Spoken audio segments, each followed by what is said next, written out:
ಆಸ್ಪತ್ರೆಯಲ್ಲಿ ಅಲ್ಲಿ ನಡೀತಾ ಇರುವಂಥ ಗೋಲ್ಮಾಲಿನ ಬಗ್ಗೆ ಸ್ವಲ್ಪ ಬೆಳಕು ಚೆಲ್ಲಬೇಕು ಅಂತ ನನಗೆ ಅನ್ನಿಸ್ತಾ ಇದೆ. ಅಲ್ಲೇನಾಯಿತು ಅಂದರೆ ಮೊನ್ನೆ ನವೆಂಬರ್ 26ನೇ ತಾರೀಕು 25-30 AC ಕಳ್ತನ ಆಗತ್ತೆ. ಕಳ್ಳ CCTVನಲ್ಲಿ ಸಿಗಿ ಬೀಳ್ತಾನೆ. 25-30 AC ಕದ್ದು ಒಯ್ತಾರೆ ಹಗಲತ್ನಲ್ಲಿ.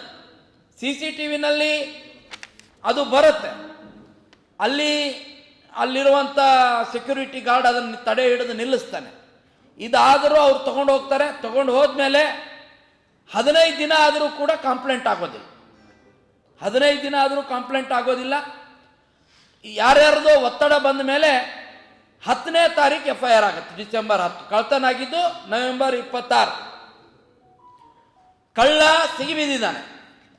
FIR 10ನೇ ತಾರೀಕು ಆಗುತ್ತೆ. FIRನಲ್ಲಿ ಕಳ್ಳನ ಹೆಸರು ಬರೆಯೋದಿಲ್ಲ. 26ನೇ ತಾರೀಕು ಪೊಲೀಸರು ಆ ಕಳ್ಳನ್ನು ಕರ್ಕೊಂಡು ಬಂದು ಮಧ್ಯಸ್ಥಿಕೆಯನ್ನು ವಹಿಸ್ತಾರೆ.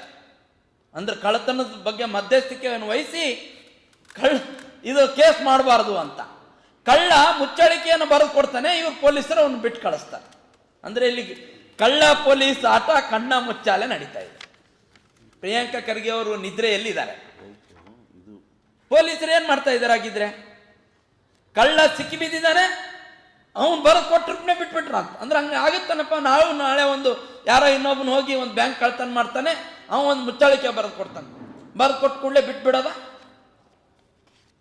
ಆ ಕಳ್ಳ ಹೇಳ್ತಾನೆ, ನಾನು ಕದ್ದಿರುವಂಥ AC ಗಳಲ್ಲಿ 5-6 AC ಇಲ್ಲಿನ ತಜ್ಞ ವೈದ್ಯರ ಮನೆಗಳಲ್ಲಿ ನಾನು ಫಿಟ್ ಮಾಡಿದ್ದೀನಿ ಅಂತ ಹೇಳ್ತಾನೆ. ಹಂಗಂದ್ರೆ ಕಿದ್ವಾಯಿನಲ್ಲಿ ಇರುವಂಥ ಆಡಳಿತ ಮಾಡ್ತಾ ಇರುವಂಥ ಆಡಳಿತಗಾರರ ಮನೆಯಲ್ಲಿ ಕಳ್ಳತನ ಮಾಡಿದ AC ಫಿಟ್ ಆಗತ್ತೆ, ಕೇಸ್ ಆಗೋದಿಲ್ಲ.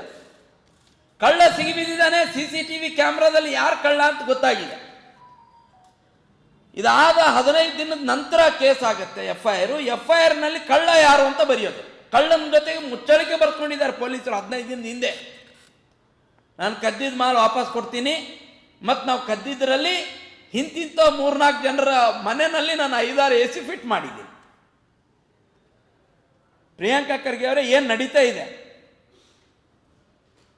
ಕಿದ್ವಾಯಿ ಬಗ್ಗೆ ದೊಡ್ಡ ಮಾತಾಡ್ತೀರಿ. ಕಿದ್ವಾಯಿನಲ್ಲಿ ಏನು ಗೋಲ್ಮಾಲ್ ನಡೀತಾ ಇದೆ ಸ್ವಲ್ಪ ಕಣ್ಣೆತ್ತಿ ನೋಡಬೇಕಾಗಿದೆ. ಕದ್ದ AC ಅವ್ರ ಮನೆಯಲ್ಲಿ, ಅದ್ರ ಜೊತೆಗೆ ಕಿದ್ವಾಯಿನಲ್ಲಿ ಪಾಪ